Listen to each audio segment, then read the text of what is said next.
பிடித்த நாட்கள் எது? பஞ்சமி, அஷ்டமி, அமாவாசை, பௌர்ணமி.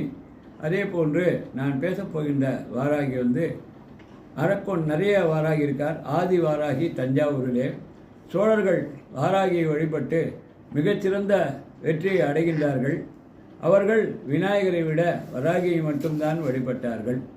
சோழராஜா பாண்டியர் மன்னனோடு போரிட்டு கொண்டிருக்கின்றான். அப்பொழுது அவன் போரிலே தோற்கின்ற ஒரு நிலைமை.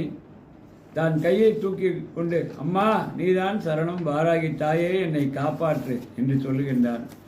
அப்பொழுது என்ன நிகழ்கின்றது என்றால், வாராகி சோழ வீரர்களையும் சோழராஜனையும் மறைத்துவிட்டு அவள் சோழ வீரர்களாகவும் ராஜாவாகவும் மாறி ஓடுகின்றாள். அவர்கள் வாராகியின் பின்னால் பாண்டி வீரர்கள் ஓடுகின்றார்கள்.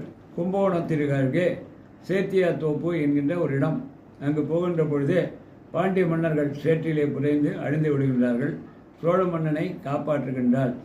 எப்படிப்பட்ட தெய்வம் வாராகி என்றால், அம்மா என்று நாம் அழைத்து அவள் பாதார் விந்தங்களை சரணமடைந்து, தாயே நீதான் எனக்கு கதி, என்னை நீ காப்பாற்ற வேண்டும், உன்னை தவிர எனக்கு யார் இருக்கின்றார்கள் தாயே என்று வழிபட்டோமானால் எத்தகைய அதே போன்று இந்த பில்லி சூனியம் மாந்திரிக கட்டுகளை உடைக்கின்ற மகா சக்தி படைத்தவள். என் குடும்பத்திற்கு நல்லா இருந்தவங்க என்னாச்சுன்னே தெரியல, திடீர்னு இப்படி யாருது, என்னென்னவெல்லாம் நடக்குது, நாங்கள் இந்த வீட்டுக்கு குடி வந்ததுலேருந்தே சரியில்லை, எங்களுக்கு நிம்மதி கிடையாது எங்களுக்கு அப்படின்னு சொல்கிறாங்களே, வராகி வச்சு வழிபாடு பண்ணுங்கள்.